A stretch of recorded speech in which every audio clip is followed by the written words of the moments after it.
Hey, what's up, y'all? Good evening, afternoon, going into the evening. I decided to make a video on one of the chapters in the book that I introduced to you guys. It's called The FBI War on Tupac Shakur and Black Leaders by John Potash. It's right here. This is such an amazing book. It's a very in-depth book on the struggle of Black Americans here in America and the attempt to advance the freedom um, in every way of Black people and just advance our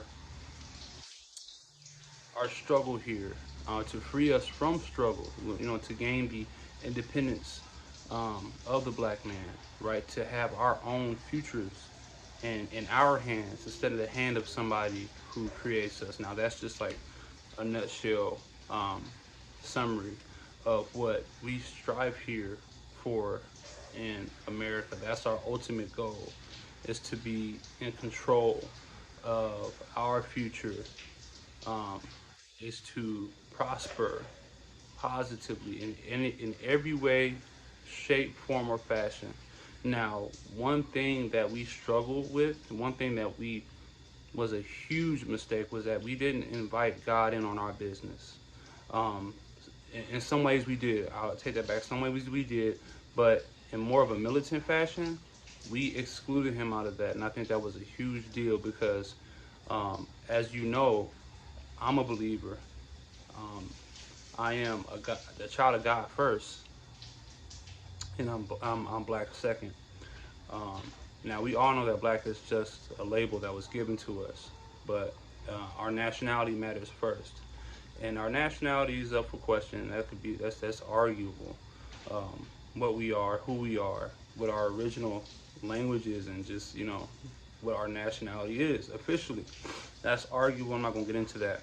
But I just wanted to give you guys a brief overview of what we struggle here for in America, and what this book is all about, and what many people try to advance to or try to strive for, and that was ultimately um, freedom outside of the system that we are in,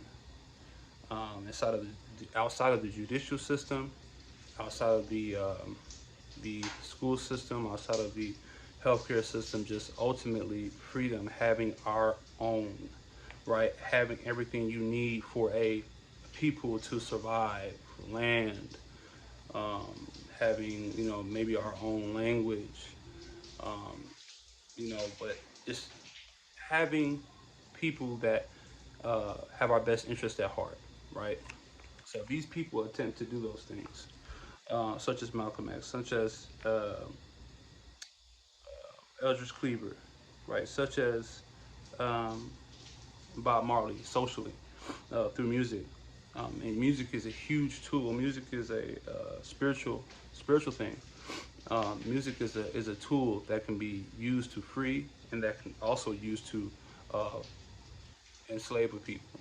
But nevertheless, not to get too far off track, the chapter that involves Tupac's death. Now we're going to deal with his assassination, why it happened, who did it, who was involved, why, and the mechanisms that they used to ultimately entrap Tupac and lead him to his demise ultimately.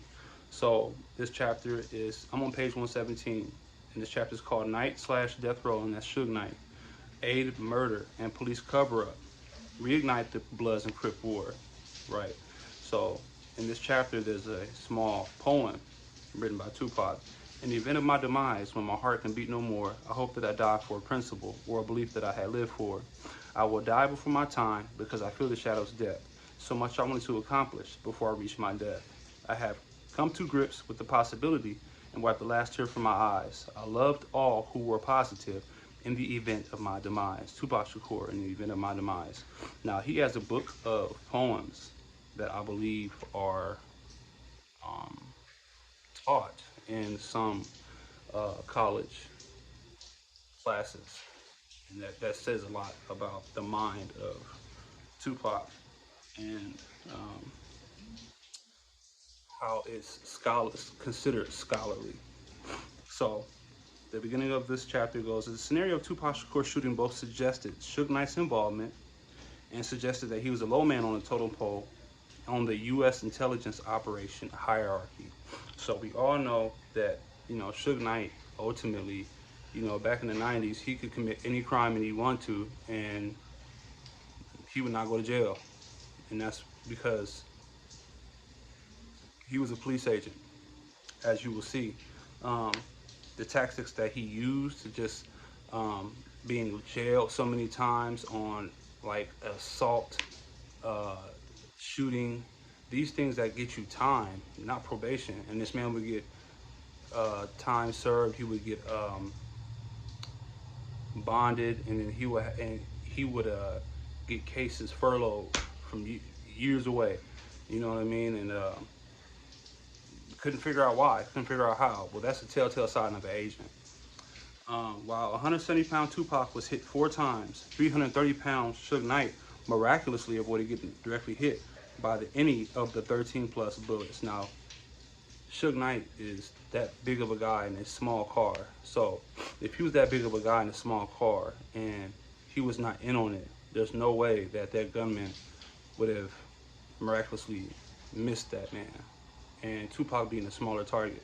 That goes to show you whoever the gunman was knew exactly what he was doing, knew who he was aiming at, and took care and took his time to not hit Suge Knight. The danger of the scenario suggests Suge Knight did not know how precarious it would be, but the care the gunman took not to hit Knight supports that they must have done so on purpose. So that gunman knew to only hit Tupac. So there's a lot of people that want to say that, well, Suge Knight was a target as well. Suge Knight was hit with a bullet in his head, which that's a lie. It was flying glass. That's the only thing that Suge Knight hit. That was hit his head.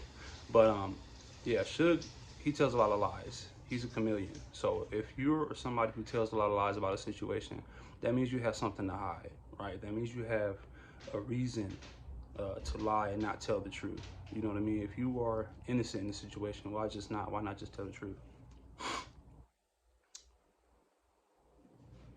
Tupac reportedly tried to jump in the back seat, and Knight said in a police interview that he pulled him down. Who believes that? Nobody believes that. Knight implied that he tried to cover Tupac's body with his own. That's a lie.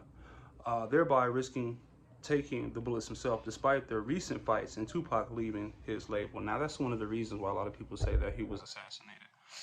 Although I believe that, I do, but I believe that there were many stronger reasons for his assassination.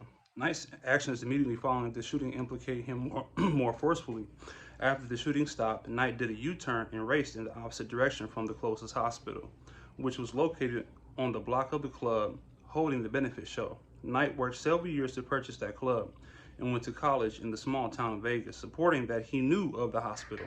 Knight also failed to call for an ambulance with a cell phone on his dashboard, which is pretty crazy because if you know that town, Suge Knight went to Las Vegas University, so he knows that town.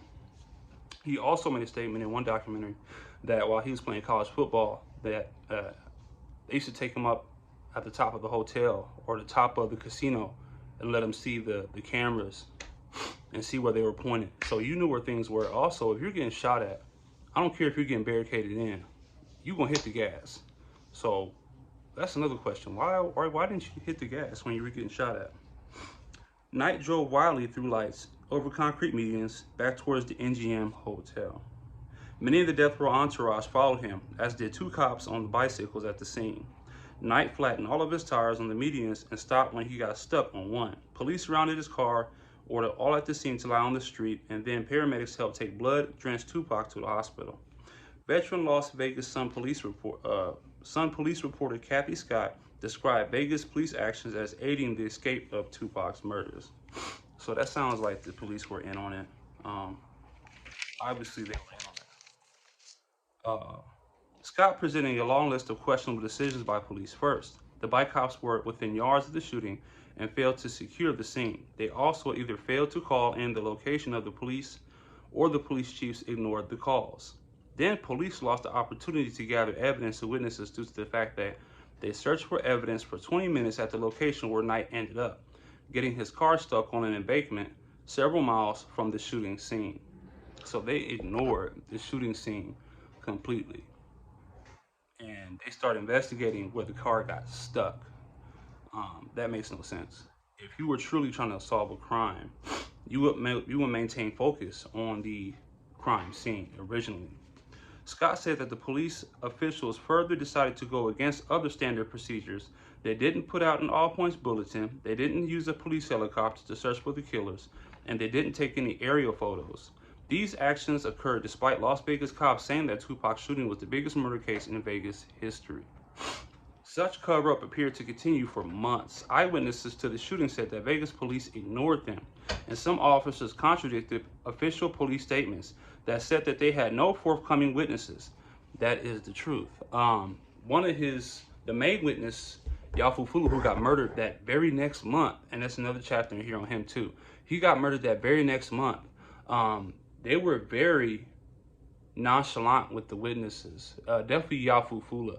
I believe that they took the information that they had, shared it with death row management, saying, "Hey, this is who viewed you guys commit this crime. So these are your main witnesses. So you got to get rid of these people." That's my opinion, because it's like, you guys are Las Vegas. All the crime that happens in your jurisdiction, and you act like you guys don't know how to solve a crime now.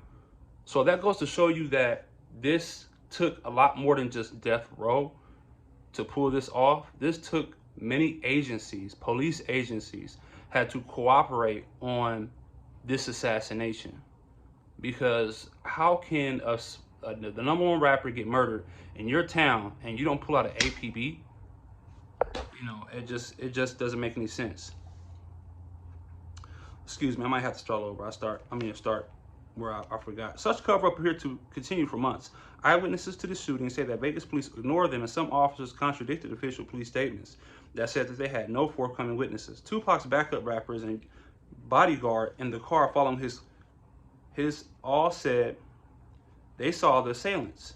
Tupac's backup rappers and bodyguard in the car following his car all said that they saw the assailants. Rappers Yafu Fula, like I just mentioned, and Malcolm Greenbridge both said that they thought that they could identify the shooter, while bodyguard Frank Alexander said he saw the assailants before the gunfire.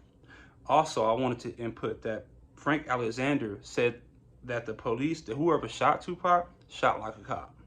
Just throwing that in there. Police appeared to ignore the three assertions until the Los Angeles Times reprinted their statements. Police then failed to cooperate with media groups trying to assist with the investigation, including TV's Unsolved Mysteries, coverage of the murder, and promotion of the police call-in tip line.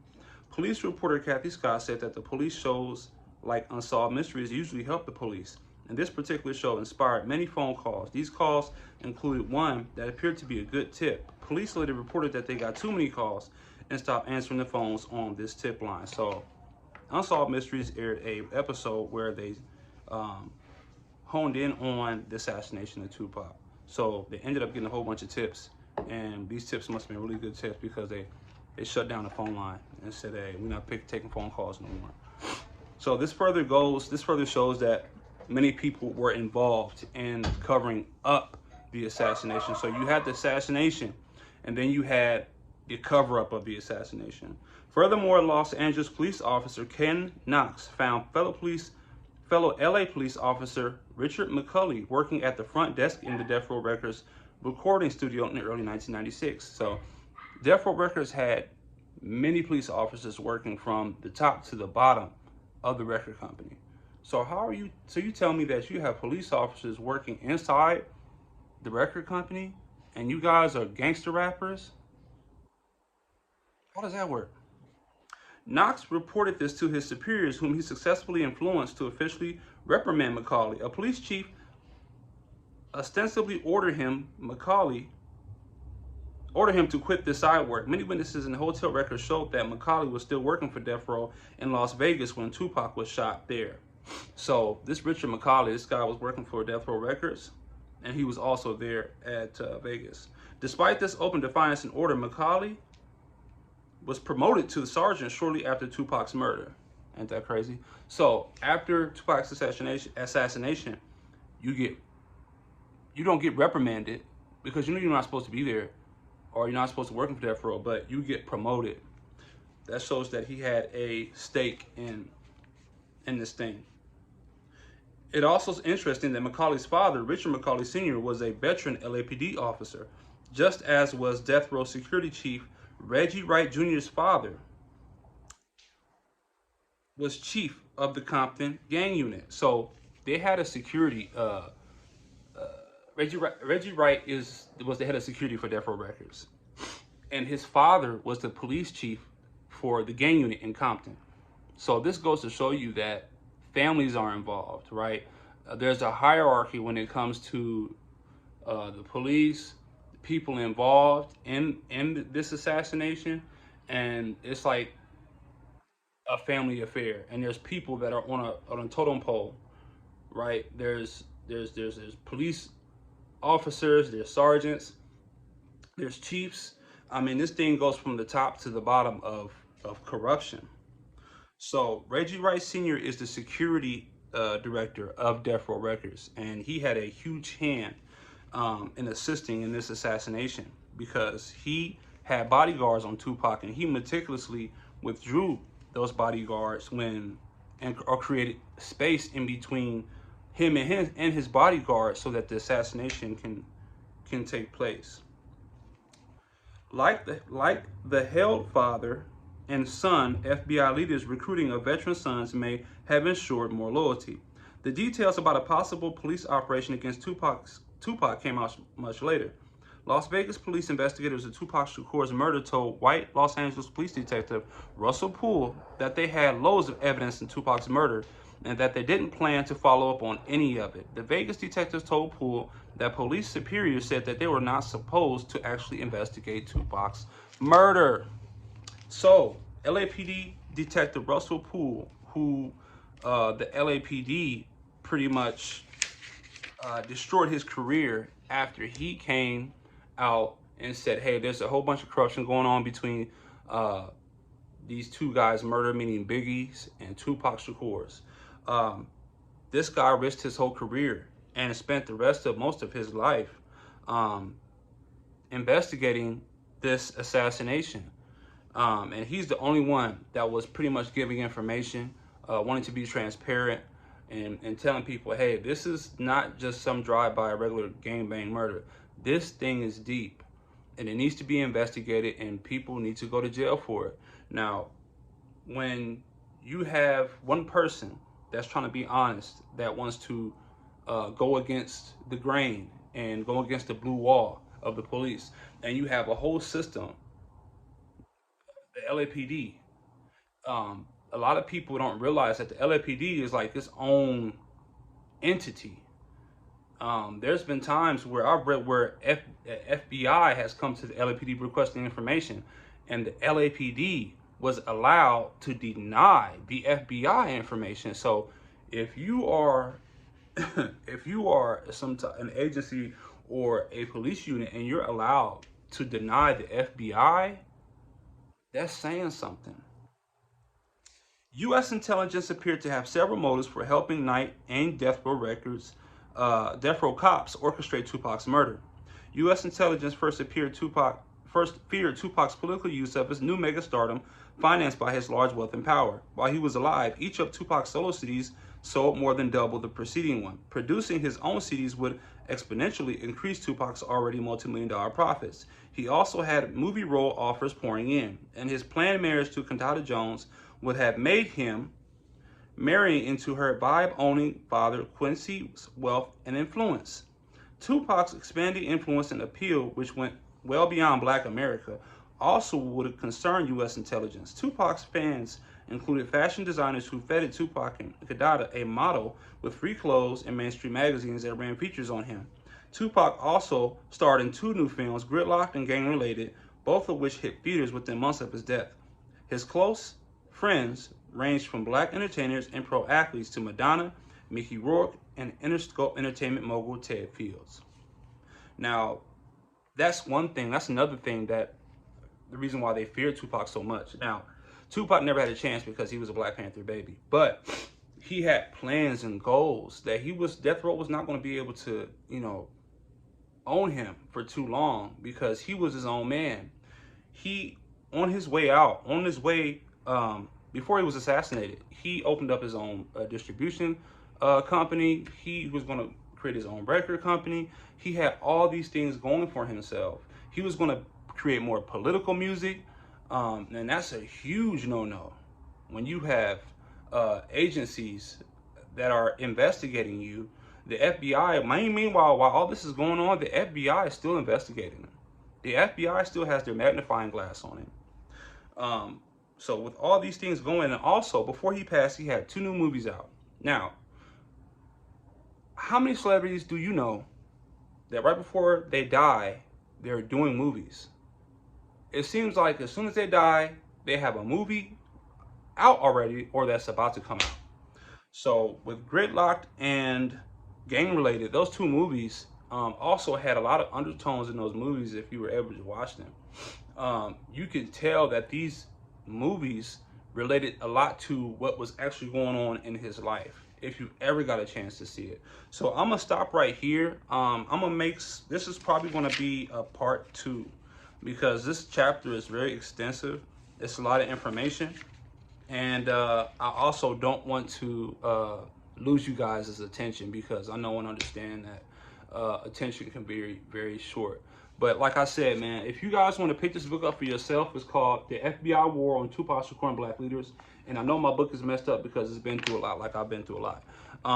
The author's name is John Potash. I've got a chance to actually ask him some questions on Facebook as well, in regards to certain things or certain chapters, certain things I wanted more information on. I got a chance to actually ask him questions, and he actually responded. He has another book as well called Drugs as Weapons Used Against Us. That's an amazing book as well. So I'm gonna also do some more videos or some more, like I said, some more videos on other chapters in this book that's very interesting. This book is an eye-opener. It opens your mind to how your local and also international government investigatory, I don't even know if that's a word, services like the FBI, the CIA has a huge, they have a huge stake in what goes on in our culture. They govern a lot of what's going on through TV, through music, through politics. The FBI and the CIA has their hands deep in this type of stuff, and this book opens your mind to that. Not only to the Black experience, but the experience period, pop culture. Our government influences all of it, from the rooter to the tutor, from the smallest guy to the biggest guy. I mean, the tentacles of our government go very deep, they go very far, and they reach very wide. And that's these books right here open your mind to that. I suggest everybody get a read. Everybody read this and get it. I suggest it. I really do. But not to make this video too long and hold you guys for too long. I hope everybody has a blessed day. I hope everybody has kept their peace today. Don't let anybody take your peace, man. Take your contentment, because that's a gift from God. Don't let them take your joy. Life is hard enough already, without other things or other people making it harder, making it worse, and just overall just taking your joy. But I'm gonna go ahead and end it right here. Look for chapter 2 or part 2 probably tomorrow, or the day after that. All right, peace.